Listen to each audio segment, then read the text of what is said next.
Buddham sharanam gacchami. Buddham sharanam gacchami. Buddham sharanam gacchami. Dhammam sharanam gacchami. Dhammam sharanam gacchami. Dhammam sharanam gacchami. Sangham sharanam gacchami. Sangham sharanam gacchami. Sangham sharanam gacchami. Buddham sharanam gacchami. Dhammam sharanam gacchami. Sangham sharanam gacchami. Buddham sharanam gacchami. Dhammam sharanam gacchami. Sangham sharanam gacchami. Buddham sharanam gacchami. Dhammam sharanam gacchami. Sangham sharanam gacchami.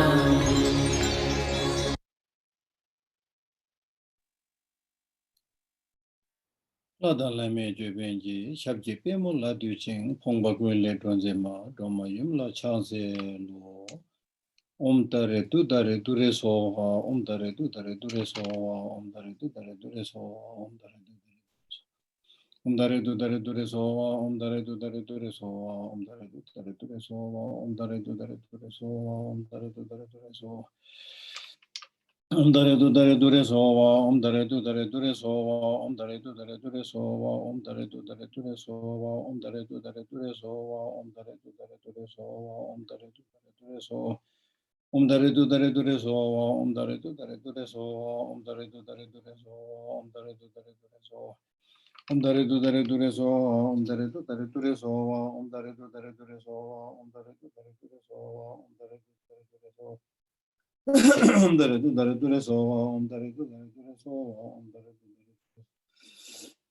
Omdare dudare dure sova, omdare dudare dure sova, omdare dudare dure sova, omdare dudare dure sova, omdare dudare dure sova, omdare dudare dure sova, omdare dudare dure sova, omdare dudare dure sova, omdare dudare dure sova, omdare dudare dure sova, omdare dudare dure sova.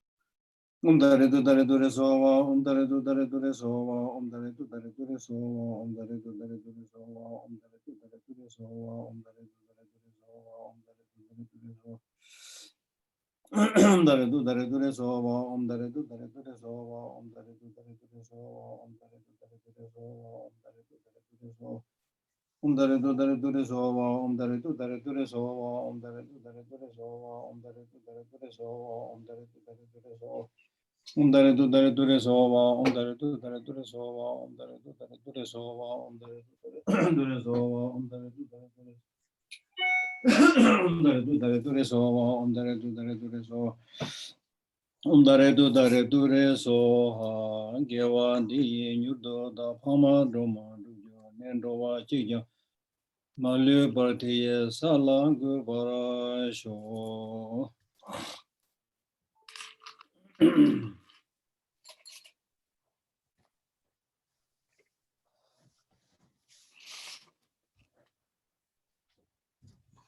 Tashidile to everyone.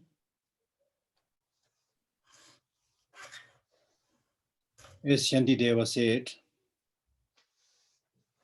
even though we want happiness, but because of ignorance, we destroy one's happiness as if it is our own enemy. Even though we have the wish to shun suffering, but we tend to run after suffering. So therefore, it is important to, as much as possible, reduce ignorances of different types, be it ignorance on impermanence, on suffering, on interdependent origination, on emptiness, or any aspect of ignorance must be lessened and discarded. Because from the parlance of our suffering due to ignorance, it becomes very clear that in a way we are unnecessarily suffering. because if we gain a little bit better insight and knowledge and reduce, lessen, and stop some of these misdeeds, wrong ways of thinking, wrong ways of action, suffering can be reduced, suffering can be lessened. That is 100% sure. There is no need to do a divination on this. There is no need to consult an oracle on this.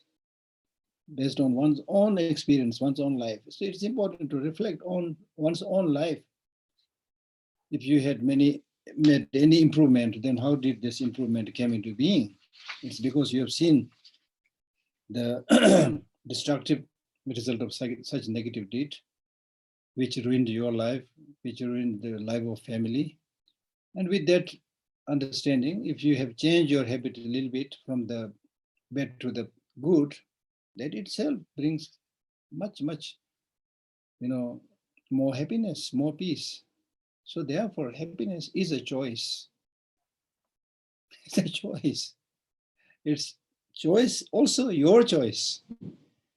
There's no need to kind of have a big mandate, through an electoral process and agreement from many people. If you, as an individual, start transforming your way of life, it is 100% sure that we can be happier. So the only thing is, one, we don't make much attempt to know the reality. Second, even when we gain some glimpses of that reality, but we are unable to practice that because we are always sidetracked and distracted by so many things happening around you in the environment, your friends, your circles of friends surrounding you. They are such they have such a powerful magnetic kind of pull that you are drawn into the whirlpool of their surrounding. So therefore, now it is high time to change a little bit. Right? One has to come up with certain decision to change a little bit, not just sheepishly follow the rest of the crowd. If you want to become a little bit different, you need to act a little bit differently, think a little bit differently. Right? If you just run after the crowd, which is our way of living, we have this very strong crowd mentality. So if we continue to live like the rest of the crowd, we'll be like the rest of the crowd. And that's why Buddha intentionally left not only the ordinary crowd, but his beautiful palace. Right?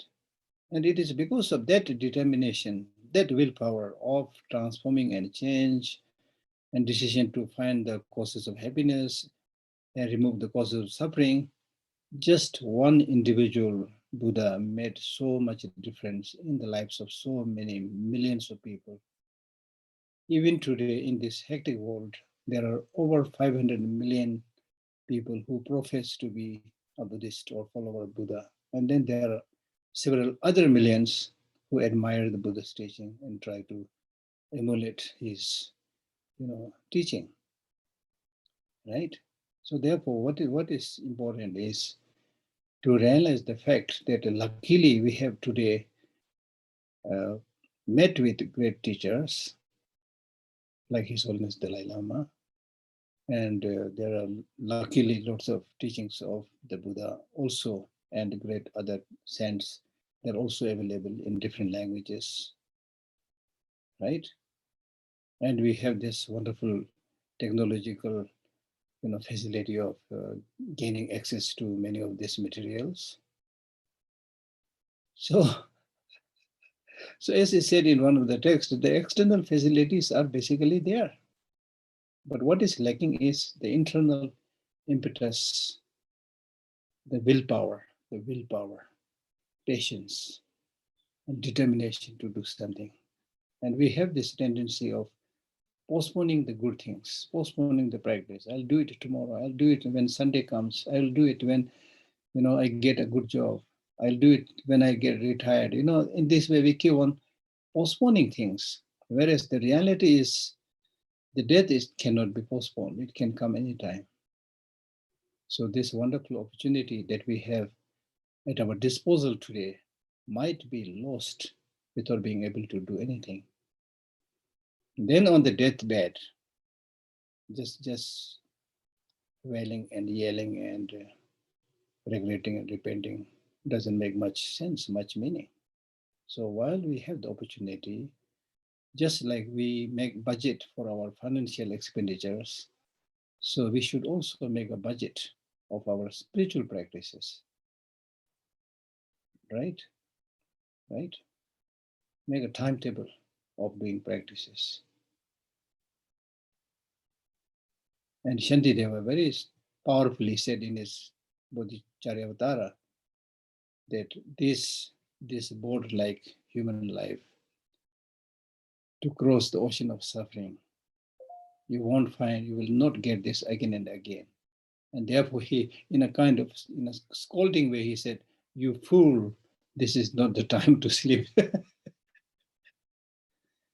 And His Holiness very skillfully, His Holiness the Dalai Lama very skillfully says 50-50.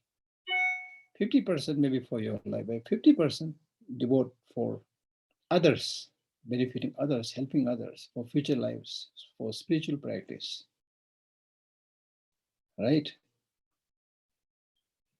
So that's important. Now, in order to do that, such kind of practice successfully, our environment for ordinary people like us, who do not have much spiritual realization and have not much control over mind, we are very easily and strongly influenced by the environment, and especially the people with whom you associate and make friendship, right? So therefore, in the next verse, it says, the next verse is really telling us two things. One, in general, the people with whom we associate, there are so many types. Westerns, Asians, men, women, children, all people, so many different types from so many races, so many countries, you meet with.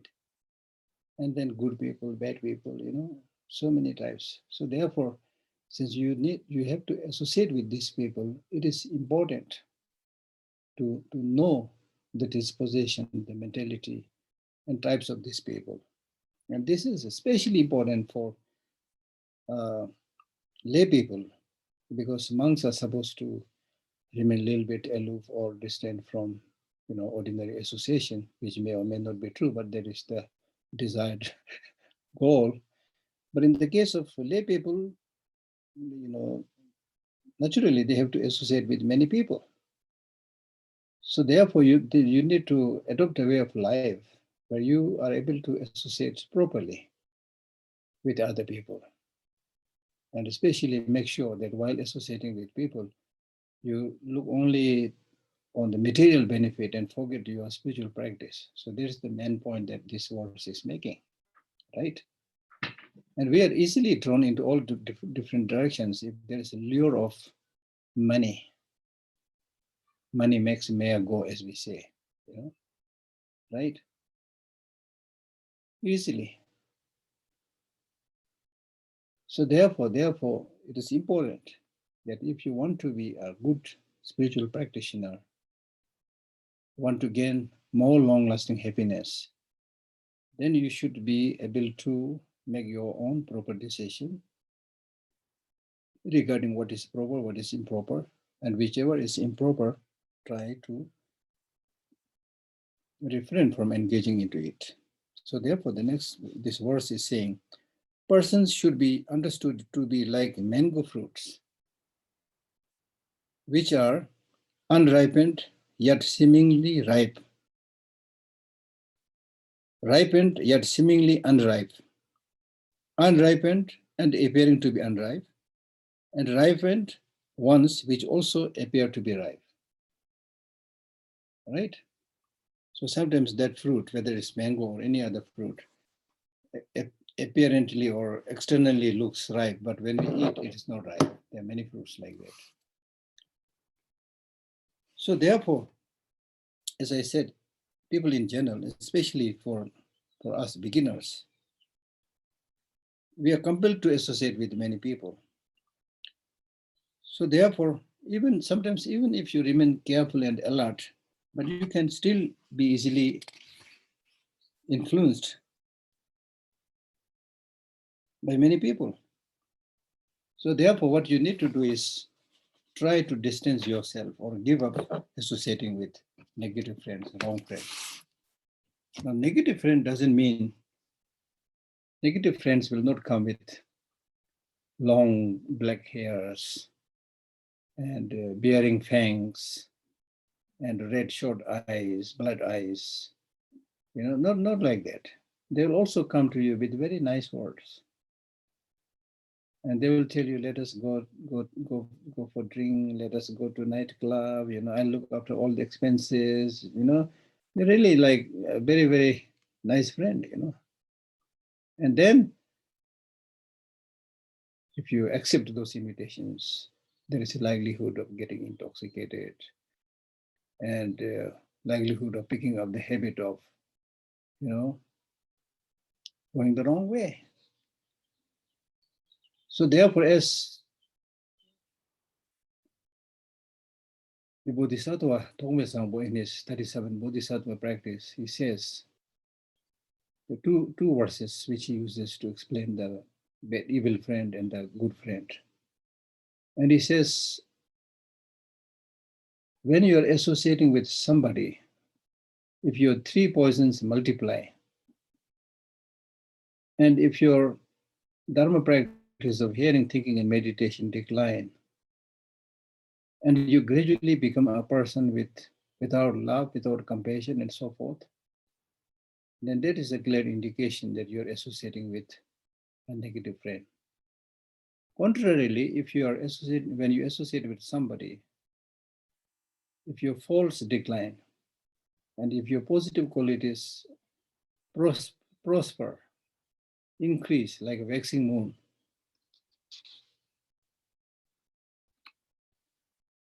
such people are your spiritual friends. In Hindi, we say Kalyan Mitra. So regard these people more important than even your life. Right?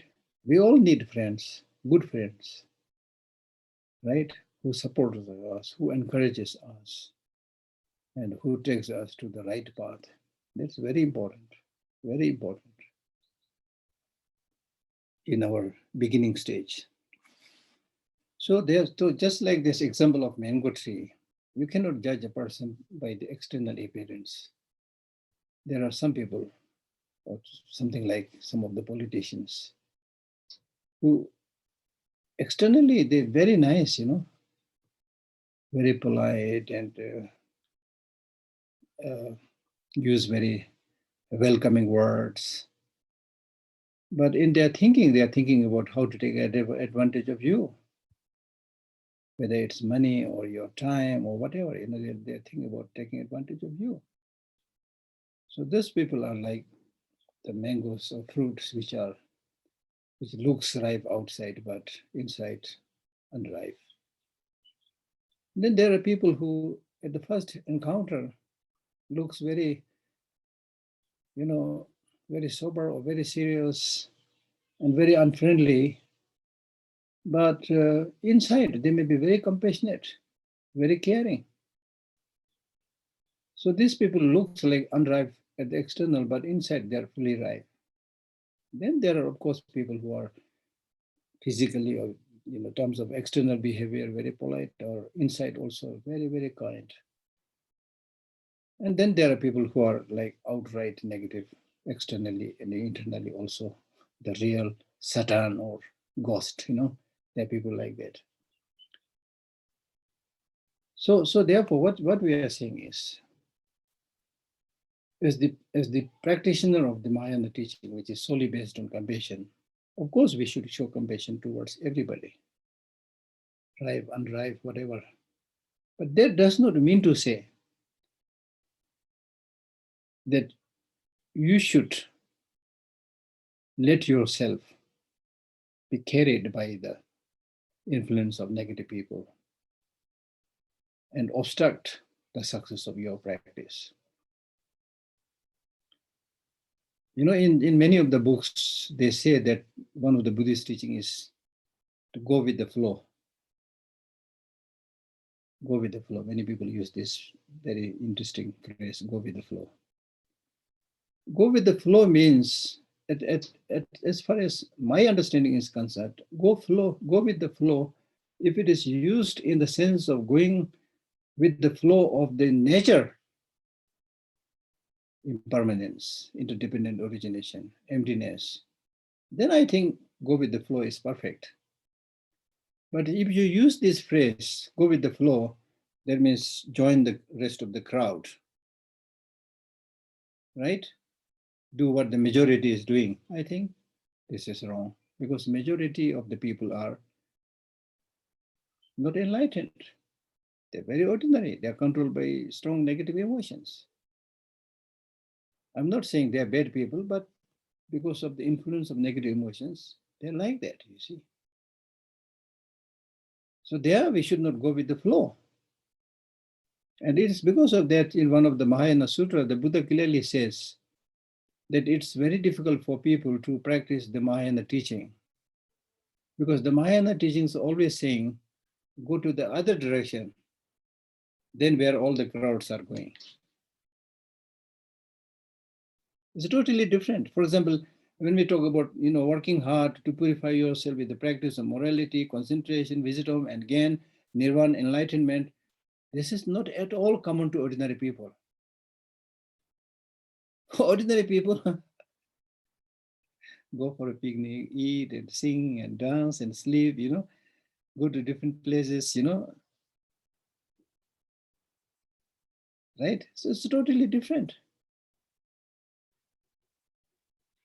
But then the question is that we have all that we want the long-lasting happiness, and that long-lasting happiness and peace or harmony, whatever you call it, those you are not going to get if you do not make a special effort and go in the direction which would grant those long-lasting peace and happiness. And if you don't believe, then look at the crowd or the rest of the population of the world, any country. Where are they going? Are they going in the right direction? If they are all going in the right direction, what we are doing today is fine. I have no issue, no problem with that. And even Buddha will have no issue with that. But then, just read the morning's newspaper. As somebody correctly said, if you want to, there's no need to read newspaper. If you want to know the day-to-day news, then you just crane your neck out of the window, and then you will find that the cat is after the mouse, and the birds are after the worms. So each one of you is trying to kill or take advantage of each other, something like that, you see, because of short-sightedness. And if we let this way of living without making any effort, then the present reality is, it is really not sure how many years the environment will be able to sustain us. The situation is that serious, that grim.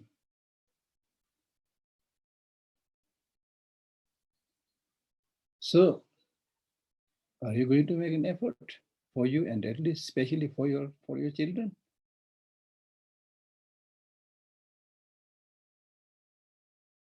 There is the question. We are not talking about imperceptible things, that if you do bad things, somebody will come and punish you, drag you into hell. I'm not talking about this. The thing about the present reality, whether it's the environmental degradation or conflict or whatever, all the nasty things that is happening is done by human beings. So therefore, unless we mend our ways, it is 100% sure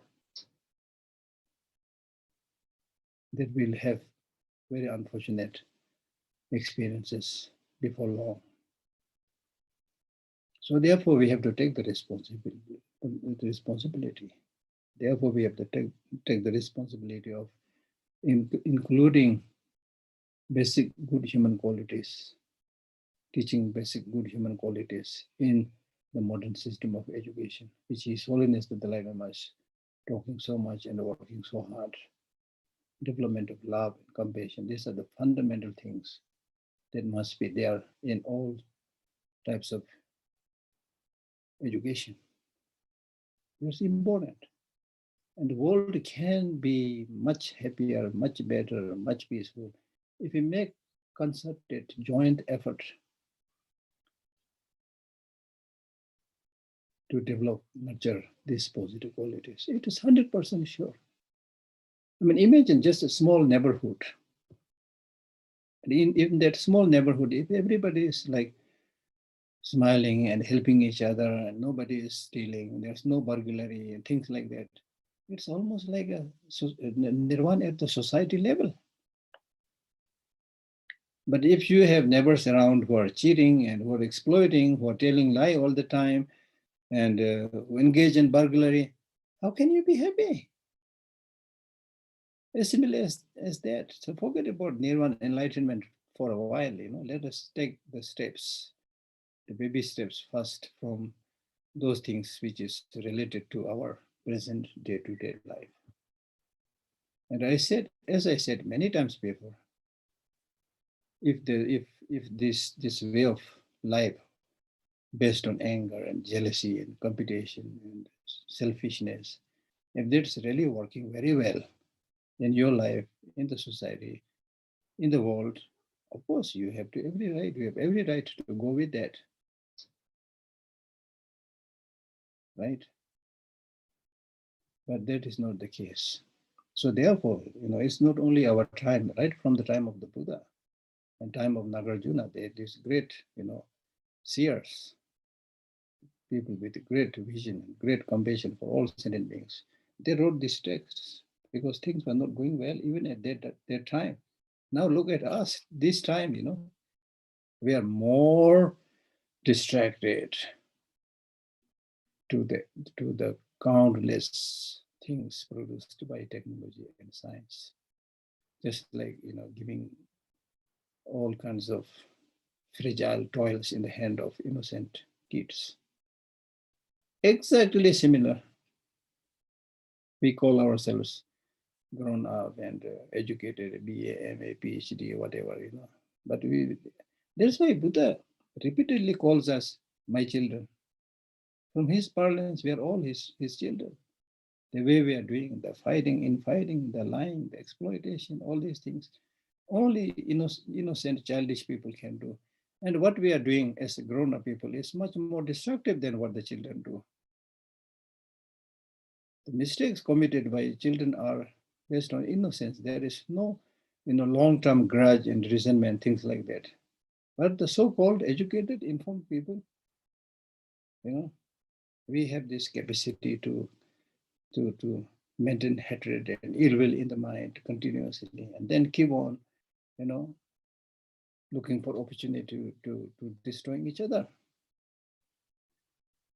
So we need to do this kind of spiritual practices for our own happiness, well-being, and for the happiness and well-being of the future generation, which means your children,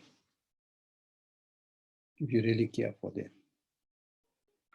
So what are you, for example, when you die, what are you going to leave for them? Just some concrete buildings? I have traveled to over 30, 40 countries in my life. And wherever you go, you will find people doing this construction of concrete. So there is almost like sometimes you get a little bit alarmed that gradually the world will be covered by concretes without plants, without proper water and things like that. So are you going to leave this concrete feelingless buildings or some perennial wisdom or tactics that will help them live peacefully, harmoniously, and happily? Right? So we need to make effort, not only for, not only the combating with negative emotions is difficult. It's not easy unless you make effort. The negative emotions will not go away by themselves. And then on top of that, unfortunately, there are so many negative, destructive leaders in the world who are guiding people in the wrong direction, like the Chinese leader.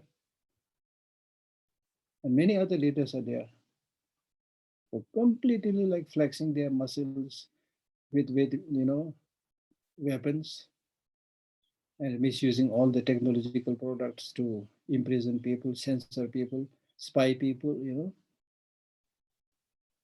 restricting freedom of people, things like that. So unless those of us, as Martin Luther King said, I don't feel sad when bad people do bad things, but I feel sad when good people don't do anything good. They remain almost like a mute spectator. It's really like that sometimes. So therefore the strong voice of the good people are not heard. And then people get the impression, yeah, we need to join the rest of the crowd who are good in looting and destroying and killing and things like that. So they also join that, you see. So if we make our voice heard strongly, that will encourage many others. So we'll be almost acting like voice for the voiceless people. So voiceless people will also join us, right? So it is important not only keep thinking about some positive qualities within your mind, but through your expression, through your way of life, make an impact in the surrounding. And that impact will have it is vibrating kind of effect on other people, other society. That's important. So as His Holiness the Dalai Lama said, the purpose of a visit on this planet will be fulfilled even if we are able to change the mindset of 10, 20 people and make their life happy. So we can. All of us can if we make an effort. And so don't think that I'm nobody, I'm not teacher, I'm not good speaker, things like no, it's not like that. All of us. And in order to help people change, there's no need to get a special platform to give a special talk. No, not needed. In your daily life, when you meet people, through your kind gesture, through extending a helping hand, sometimes it may be just 2 minutes talk. You see? And in this world, there are so many people who are lonely, who have nobody supporting, who are not ready to talk to them. So even if you just spend few minutes with these people, they will get hope and start thinking that humanity is not a hopeless situation now. There are good people, you see. It really makes huge impact, huge impact. And I'm nobody, for example, in my own case, I'm nobody at all. I know nothing. You might ask me then why you are giving this talk. I'm giving this talk because I studied Buddhism a little bit and speak a little bit of this broken English. These are the conditions. Plus, I don't know why people ask me to give talks. So I give talks. Okay, it's just not something that I'm advertising or on my own, like trying to influence people and giving talks. Nobody invited. I'm not doing that. So even with this kind of limited effort, I have a number of people who told me that their life transformed, or they got benefit and things like that. So don't think that it's only His Holiness the Dalai Lama who can change life. No, yes, of course he's very special. Of course, it's embodiment of compassion. But in our case also, we all have this spark of compassion, spark of love. All human beings have that spark of love and compassion. So if we make an effort to expose it a little bit and share it to others, we can all help. And that is the process to change the society. So that's what I wanted to share with you right in the beginning. So in order to do that, right now, as we are all kind of beginner, so therefore, while it is important to benefit others, but at the same time, it is important to make sure that you are not carried by the drift of the negative influence of other people. So that is what this verse is saying, right? So in the name of benefiting other people, if you lose your sense of judgment, then you will be carried away by the strong stream of negative influence,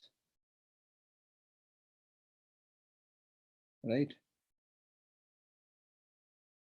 Like a person who doesn't know how to swim and carried by water. If you go with that person, it's 100% sure you will also be carried away by that water. So in this verse, Nagarjuna is saying, don't let yourself get drawn by the influence of the negative people. Okay.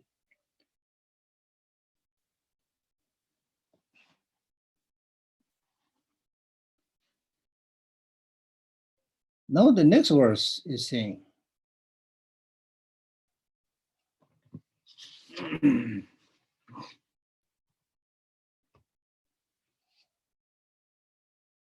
this is something that we discussed earlier also. One of the main obstruction that obstructs us in our spiritual practice is distraction, as I said many times. Getting our senses distracted to the 5, 6 sensual objects. 5, 6 sensual objects. In Buddhism, actually, we talk about 6 senses. In the West, probably, or in science, I know very clearly they talk about only 5 senses. If you talk about the 6th sense, somebody made a movie called 6th Sense. So they treat that as if it is mystical and not reality and things like that. So they almost make fun of it, 6th sense. And I experienced that in my own life. Once we were organizing an exhibition by the monks on the senses. So one morning when I went to check how the monks are preparing, the subject matter of their presentation on the senses. So they were all guided by science teachers. So they were all making, the topic exhibition on the 5 senses. Then I said, no, it's 6 sense. And then the science teachers asked me, why do you need a 6th sense? I mean, they are not stupid, because this is how we think. Why do you need a thing, invisible thing called mind? In our day-to-day life, when we deal with the world, it is the 5 senses. And if you cater to the need of the 5 senses, then that is development, that is progress, that is modernization, that is how we think. So therefore, here it is important to know that in Buddhism, the primary importance is laid on the mental consciousness, the mental sense, mental consciousness. So then we decided to make this exhibition on the 5 senses, and we put some, representation of the 5 senses around, and in the center we made a small stage, and on that we put Buddha's image representing the mental consciousness. And then I put this one verse from Nagarjuna, which we'll read very soon, right? So therefore, the 5 senses are controlled by the mental consciousness. mental consciousness is really like the king. If the king itself is negative, destructive, it's clear. The five senses will also follow the dictates of that negative king, and you will have greed, anger, jealousy, hatred, infighting, and so forth. Right?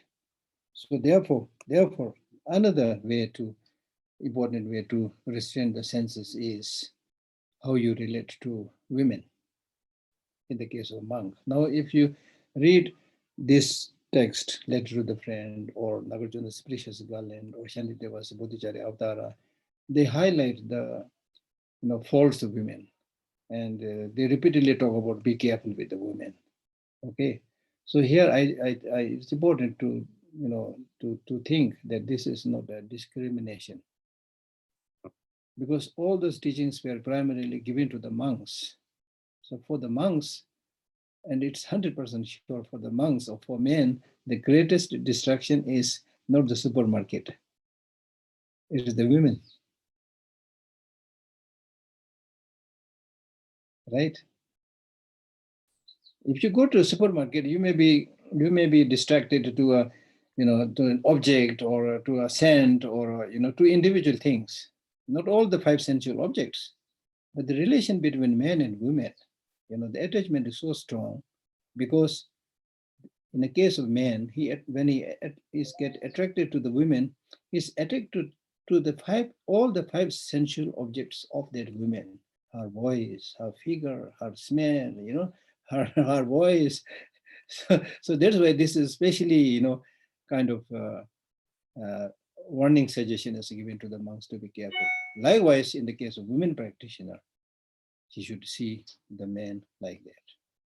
So here in this case, it says, do not look upon mothers, do not look upon another's wife. Now, this is a very important, tricky thing in lay people's life, you see. Many of the infighting and problems arise because of husband-woman relationship, right? So especially for the lay people, do not look upon another's wife. I mean, intentionally, with a lust, with attachment, don't look. However, should you see her, of course, you can't close your eye all the time. So it will happen that you will come across many women and you will see them. But first thing is make sure that you are not intentionally trying to see how beautiful she is, think how good her figure is, things like that. But if should you see her, think of her according to her age. If senior than you, then as a mother. Younger than you, your daughter, or equal to you, like sister. Still, if attachment persists, lust persists, then meditate well on impurity of the body.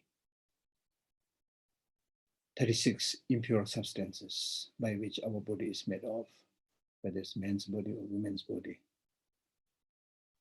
So I think the last time when I was giving teaching also, I used this beautiful book on the body, human body. And this title of this book is very interesting. It says The Body. And then there is a subtitle that says A Guide for Occupants. Occupants means us, the human beings. So there regarding the impure substances. Now, this is not from Buddhism, okay? There is a quote which says, beauty is only skin deep, but ugly goes clean to the bone. And I would say not only bone, I would say ugly goes clean to the marrow. Exactly like the Buddhist teaching, skin deep. Skin is smooth and the nose and other things are like, proportionally made. There is, wow, so beautiful, so handsome, and things like that. But if you, cut the skin a little bit and you look at all the 36 ugly, filthy substances, what comes from the nose, what comes from the earwax, what comes from the eye, what comes from the mouth, and then the physical kind of expressions, all those things are really like not pure, not clean. So that is, when we highlight these realities of the body of the man or women, whoever, we are not discouraging people, okay? We are not discouraging people. We are simply talking about realizing the realities of your body. That's why we talk about the four mindfulnesses, practice of four mindfulness, mindfulness of the body, mindfulness of the feeling, mindfulness of the mind, and mindfulness of the phenomena, which means negative emotions and so forth. Right? So what this verse is saying, or maybe later on also the same topic will be shared, is that in terms of the body itself,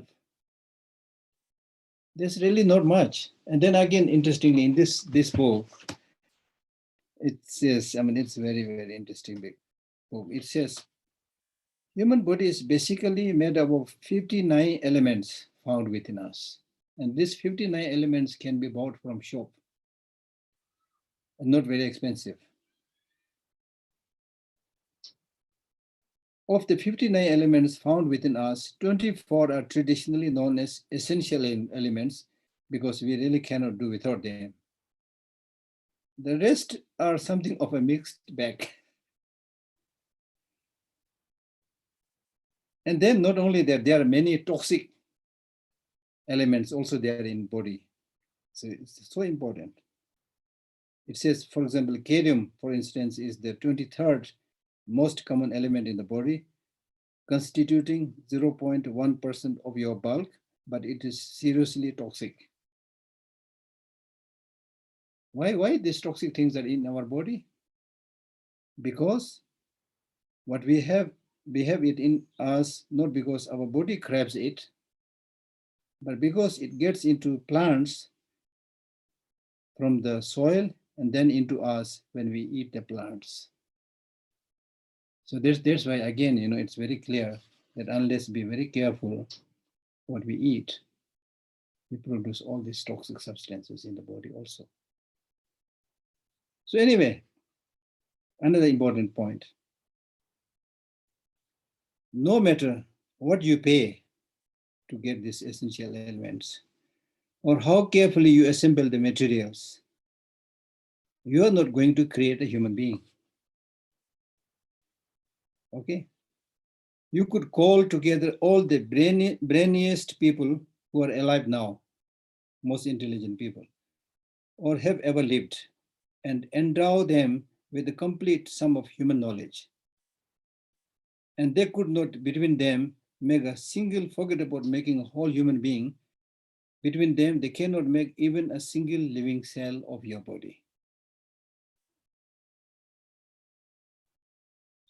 So what is this pointing about? This is, I think, pointing primarily to the importance of the mind. It is by the presence of the mind, in addition to these elements, essential elements, we get what we call as human life. So the most important thing, ingredient, is the mental consciousness. So therefore, we need to take care of that. Out of everything else, take care of that. That's the most important thing. We need to cherish it. So that's why there is so much emphasis in all the Buddhist teachings about studying the mind, human mind.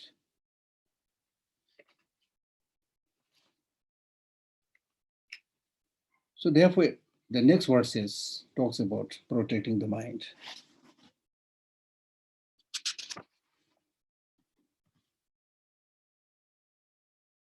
Protect the unsteady mind, just as you would protect learning, a son, a treasure, or life. Withdraw the mind from sensual pleasures, just as you would withdraw yourself from a vicious snake, poison, or weapon, an enemy, or fire. So that means the key factor for stopping attachment to women or men or any other object is reflecting within and controlling the mind. But controlling the mind is not easy. Therefore, he's using the word protect this unsteady or fluctuating mind. Fluctuating mind. Mind is compared to lightning. It is fluctuating, very difficult to apprehend, and very difficult to pacify. So therefore, intelligent person can or should handle that mind just like a skilled arrowsman prepares the arrow and the bow, especially when he prepares the bow. If you bend it too strongly, it will break. You need to do it step by step, gently. It might take time, right? But the only way to change the mind is explaining the reality to the mind. Because the mind is based, how the mind functions is based on countless misinformation, especially in today's world. There's so much bombarding of misinformation. And because we don't have capacity to decide, and the information, especially that you receive from television and things like that, is one-sided information. Very dangerous. It's not even like a dialogue with another person. If it is a dialogue with another person, at least, there will be some to and fro discussion and some objection and acceptance and things like that. But whatever is displayed on the television screen, you're a mute spectator, right? And then whatever right or wrong information you get into your brain, then you think that you are informed, you have the knowledge, and anything that belongs to you, we have this stupid way of thinking that anything belongs to me is wonderful, it's beautiful, it's good, because it's all based on self-grasping, right? So therefore, it is important to maintain your capacity to reason, to judge, and through that way, analyze and protect your mind. Protect the unsteady mind, right? How you should protect your mind? Protect mind means protecting from where? From the 5-6 sensual objects. 5-6 sensual objects. Because the mind is getting distracted toward the sensual objects. So therefore you must protect it.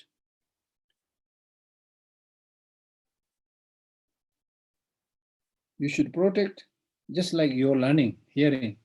If you hear some teaching, learn something, you need to guard it, protect it. If you let it forget, then you can never make any progress. There will be no progress in your education. So you need to protect it.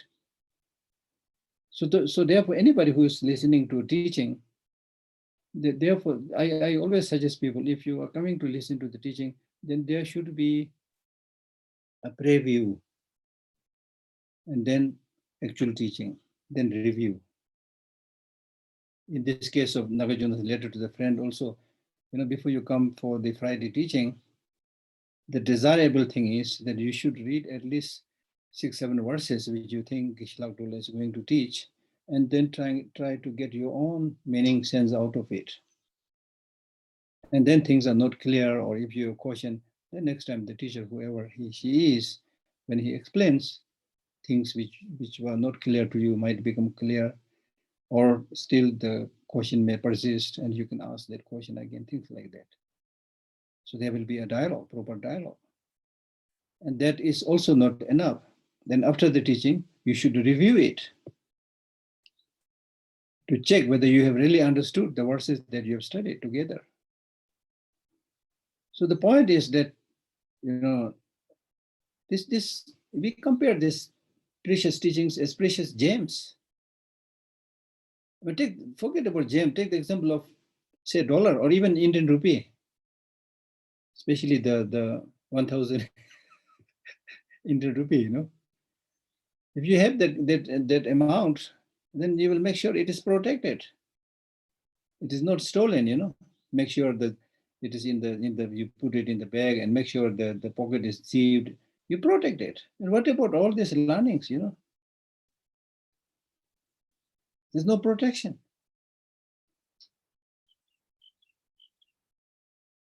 It doesn't really take much time. Even after 1 or 2 days, if somebody asks you about the same topic, they may say, Geshe said something, forget completely, because there's no review. You see, we repeatedly talk about the importance of meditation in Buddhism. So meditation means getting habituated with this all positive ways of thinking. Getting habituated means doing it few times at least until it sticks to your mind. That's important. The importance is that the essential meaning of these teachings must remain in your mind. You cannot go on carrying a book wherever you go, especially when you go to the next life. You can't take any book. And therefore, in the Buddha's teaching, it is said these Buddha's teachings are really like a boat to cross the ocean. And having crossed the water or crossed the ocean, you don't carry the boat behind your back. Nobody will take that, you see. So you have to leave it. So the essence must be there within your mind. Okay? So protect the unsteady mind just as you would protect your knowledge, learning. A son, a child, especially if the child is young, the mother or father or whoever is the caretaker should watch continuously. Otherwise, the child might fall into a ditch or fell into fire or whatever. You need to constantly watch. And the treasure dollar, whatever, as I've already explained. That part I don't need much explanation. We are all very good in protecting the treasure, hopefully. Some people not, but most of us are good in taking care of material things. Okay? And then life, of course. And life is another very important thing. But honestly speaking, we are not protecting our life properly because we go in the wrong direction. We eat the wrong food, We think all the bad stuffs. So that is actually destroying your life, right? Withdraw the mind from sensual pleasures. Sensual pleasures. Pleasures versus happiness. Pleasures are fleeting enjoyments. Fleeting. They're not long lasting. It's just like watching a, 3 hour long gripping movie. You pay full concentration to this movie, whether it may be martial art or violence or sex or whatever, just wow, then what normally what you get from that movie, not much really, something that sticks in your life and completely transforms your life. I'm not saying impossible, but very hard, very difficult, right? So pleasures, we are distracted by sensual pleasures. We are distracted by our desire, by our craving, by our grasping, by our material, needs. So withdraw the mind from sensual pleasure, just as you would withdraw yourself from a vicious snake. No need explanation. No need explanation. Right? Because if you don't protect yourself from a poisonous snake, you will be poisoned and killed. Vicious snake or poison, it can be translated as poisonous snake or poison or a weapon. An enemy, of course, fire. Fire will burn you, right? And in the Buddhist discourse, attachment to the sensual objects, he referred it as the 5 senses are on fire. When the 5 senses get strongly attached to the 5, 6 sensual objects, then the Buddha would say the world is on fire because our senses are on fire, right? And it even goes to the extent of fires that we see today in the world around, the tsunamis, the floods that we see around, a reflection of the floods in our mind, fires in our mind, water, water like desire in our mind, you see. So it's not that all these external things have no correlation at all, right?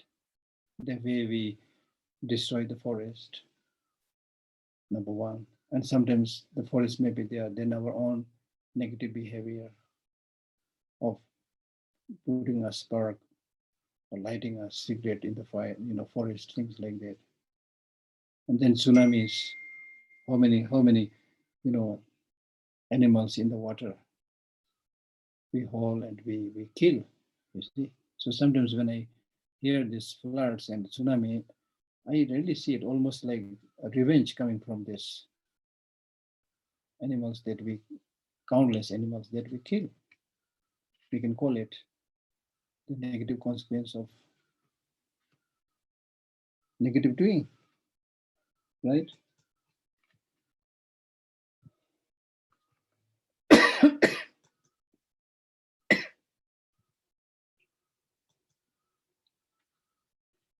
Well, yeah, that usually seems a share.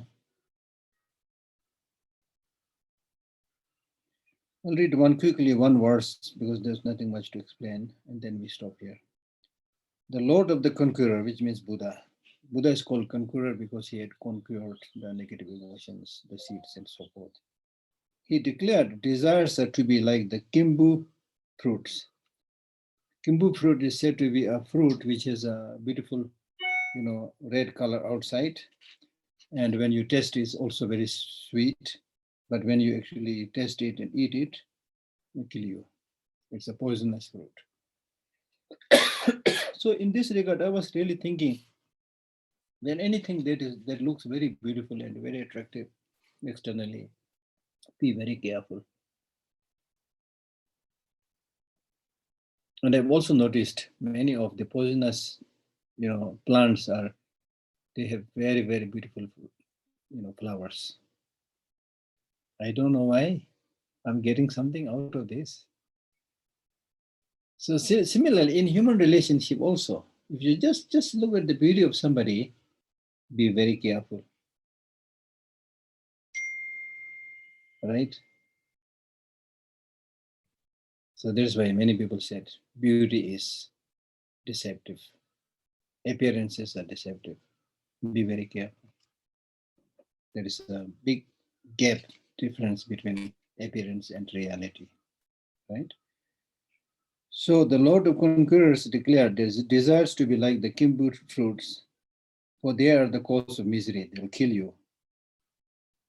And it is said that many of these poisonous, plants which has a beautiful flower, if we plant because of the flowers are beautiful, many of us plant them in our garden, then it will affect your health. And sometimes the dogs, out of curiosity, when they dig the root of those fruits, they could also get poisoned, right?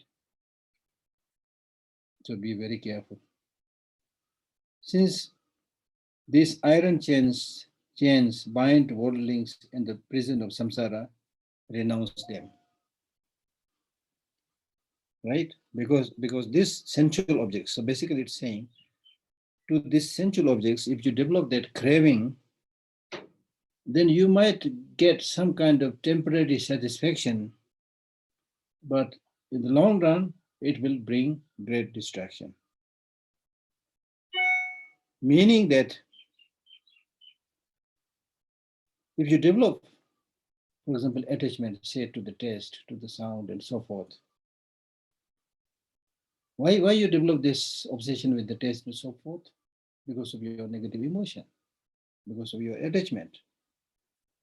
So therefore, not just attachment, anger, jealousy, and so forth, these negative emotions, if you let these negative emotions control you and kill people and take what is not given, and engage in sexual misconduct, and so forth in relation to beautiful physical form, sound, taste, and so forth, right? Then because of that, the person to whom you harm will also retaliate you, harm you, kill you. And then, of course, there will be very strong negative consequences in the future. So this verse is basically saying that we need to be very careful in our relation with the sensual objects. And I hope you will recall that earlier I mentioned that this present world, where everybody says I'm very busy because of attachment to the sensual objects. And it's because of this now we have a world which is facing the threat of environmental destruction, conflict, war, killing, pollution, and so forth, because of unchecked greed. As simple as that.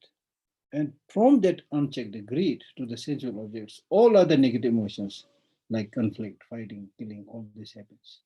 Fighting over resources, fighting over men, fighting over women, fighting over water, fighting over, piece of land, things like that. It's all, the root is the attachment to the sensual objects. If you compare these two things, anger and attachment, anger, it's destructive, we can understand it, right? It comes in a very forceful, harsh way, right? So we understand it. But comparing to that anger and hatred, we tend to think attachment is okay. I love you, you're so nice, come here, this, that, It looks very friendly. But in the long run, attachment does much more damaging effect. The case in point is the attachment that we have in this world right now. And because of that, the environmental destruction and so forth, as I said, that's happening now, today. So compare, the destruction done by anger and hatred and attachment. Anger and hatred, they do the destruction. It's very obvious. It comes out in the newspaper, such and such places bombarded and so many people are killed, things like that. Then after a while, there is a ceasefire, and then not so much for a while, and then again pops up like that. But attachment is like, it has a simmering effect, continuously 24 hours in all the parts of the world. We are all engaging in this obsession with things, sensual objects. And because of this, all this damage that's happening in the world is done. I can never forget the explanation that His Holiness has given me one time when I was sitting with him with 2, 3 other people. So he said, attachment is really like, if you are attached to a particular thing, it's really like somebody's really pulling you towards that, and you lose your sense of stability, you're pulled to that direction.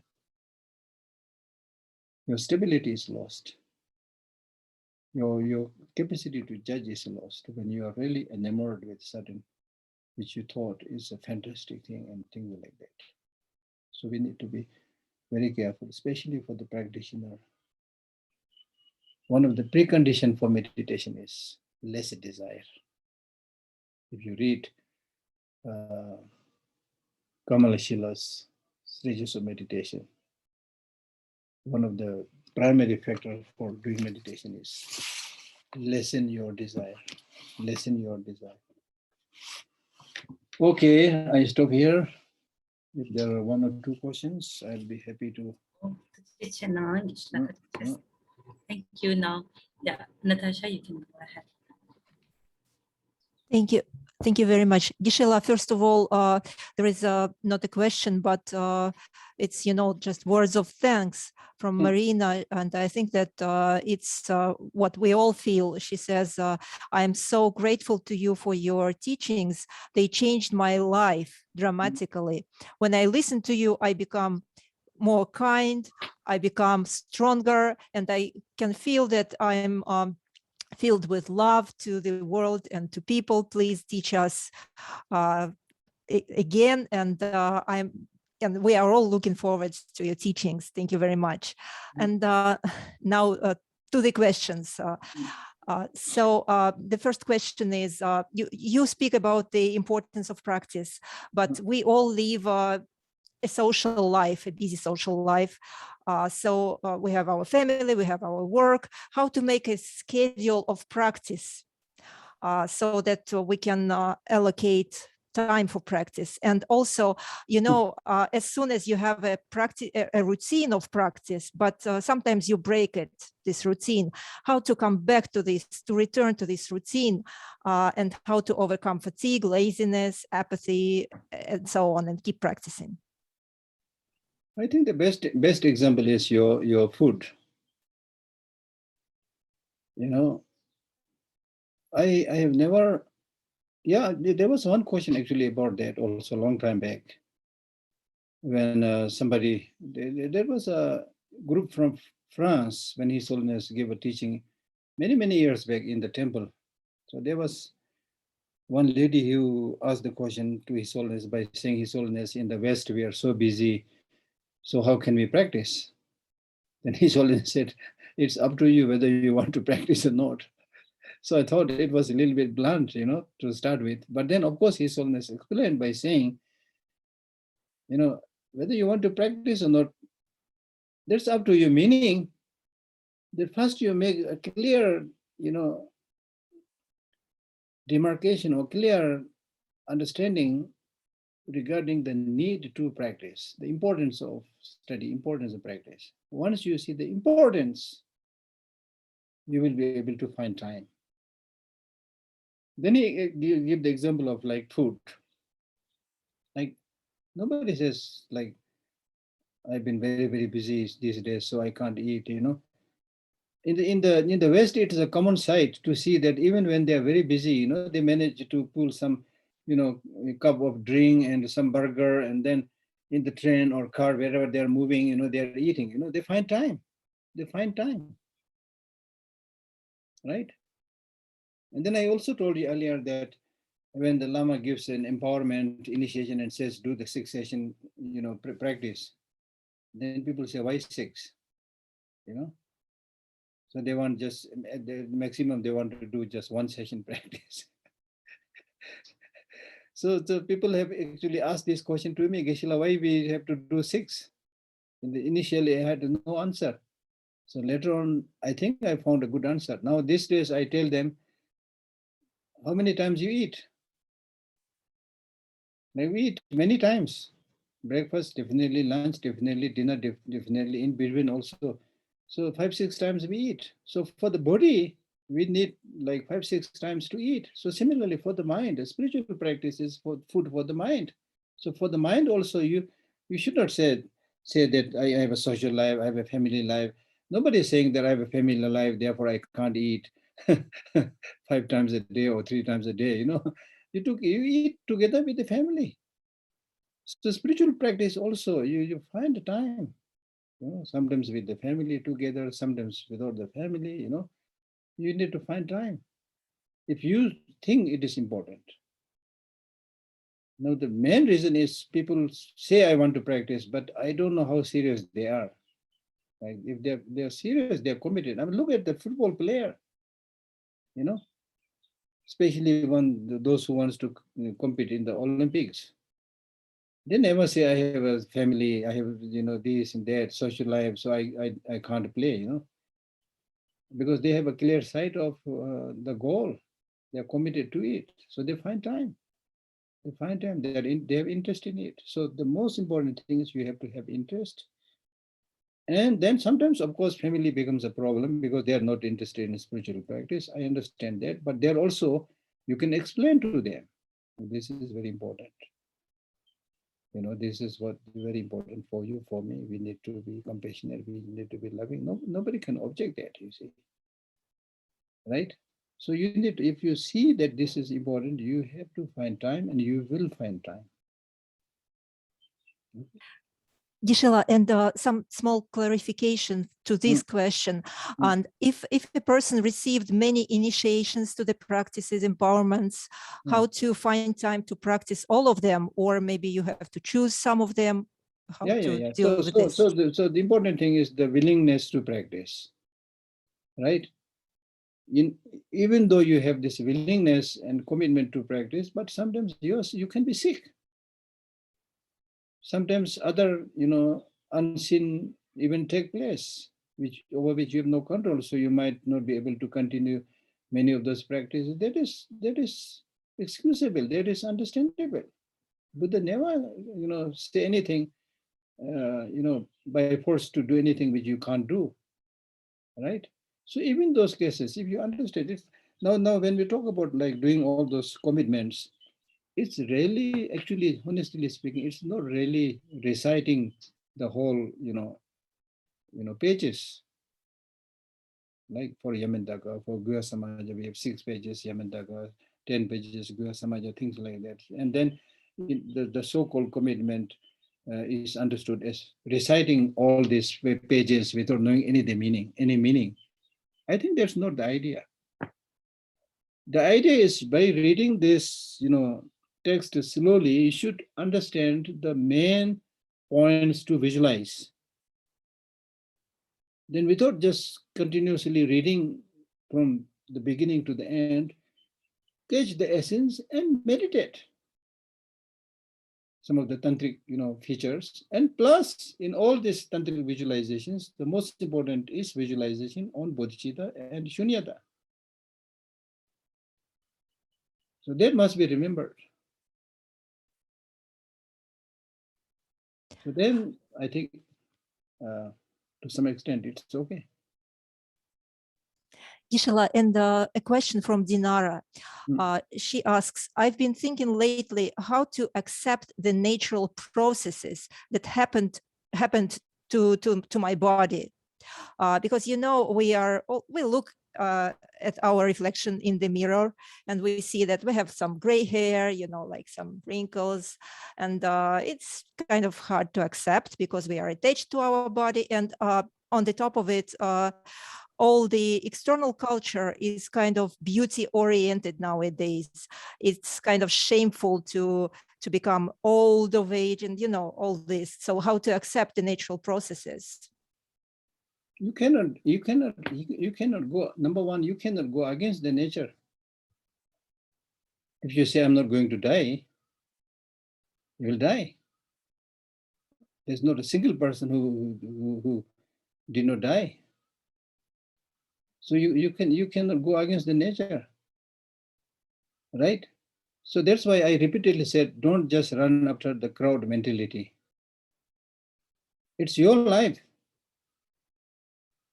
It's your life, which you must dedicate for gaining long-lasting happiness and internal peace.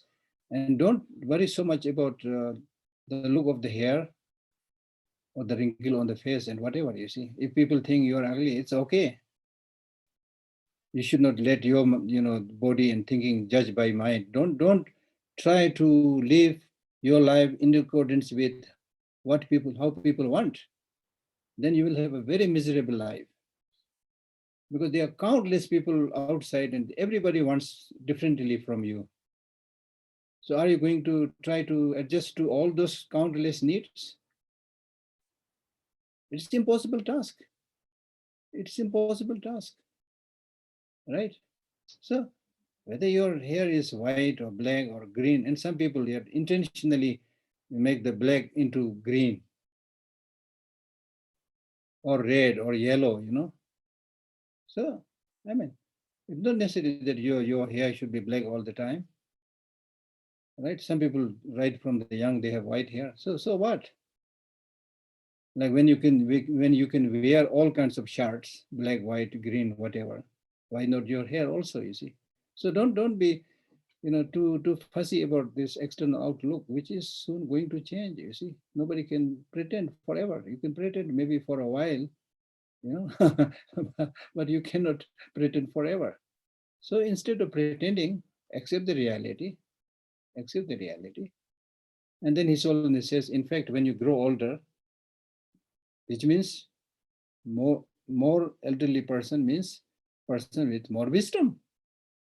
So if you're old, you have all your own special features. If you're young, you have your own special features.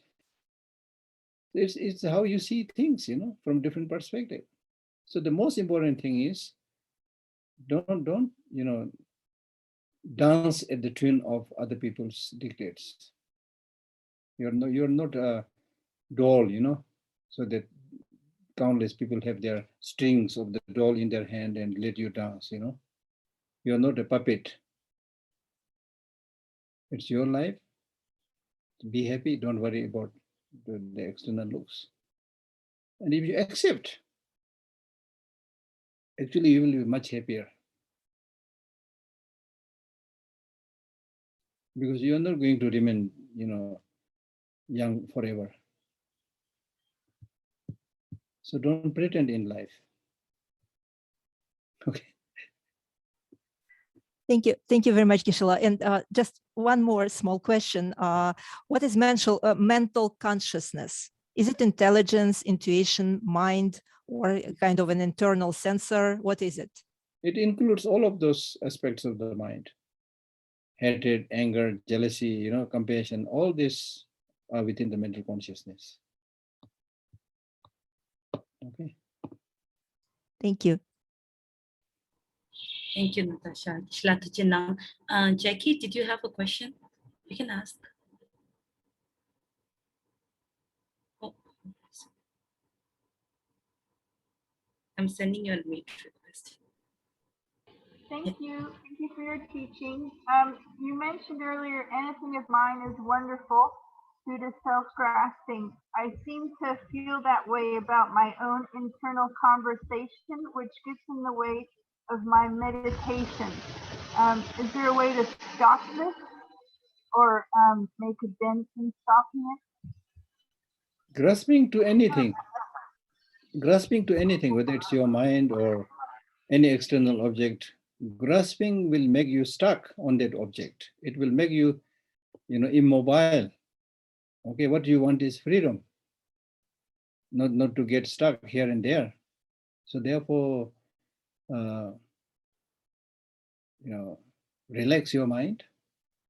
Relax your mind. Relaxing your mind doesn't mean let your mind get distracted to all kind of objects. It's important to focus, but focusing on an object doesn't mean developing grasping on that object. It is simply seeing the object as it is, not exaggerating. When you grasp on something, you're exaggerating a feature or a quality which is not there on the object. So that makes your mind mistaken mind. Okay.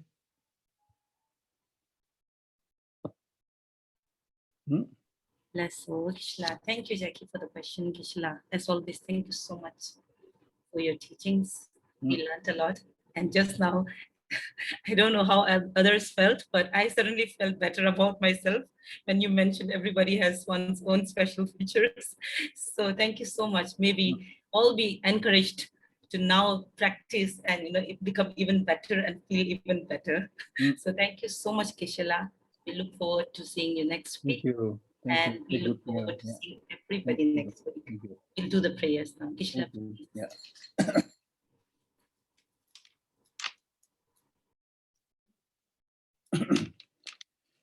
Kyunji magwe kundo kara zosan jeje ula jen tuje jen jen dola se chere se la soba de omane peme omane peme omane peme omane peme omane peme omane peme omane peme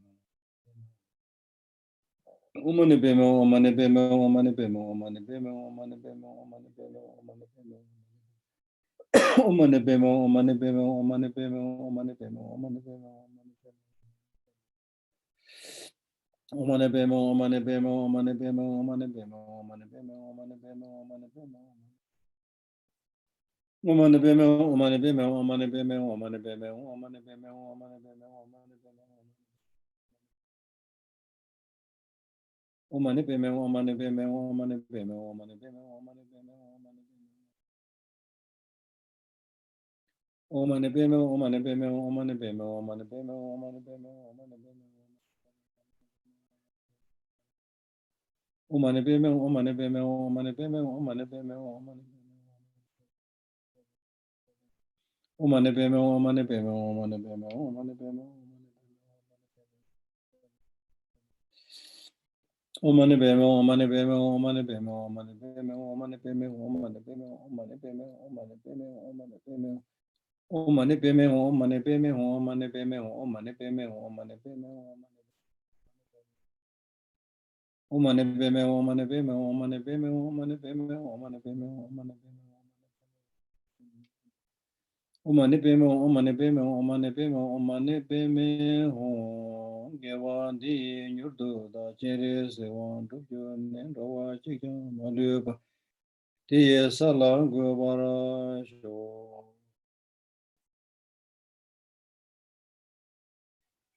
Thank you.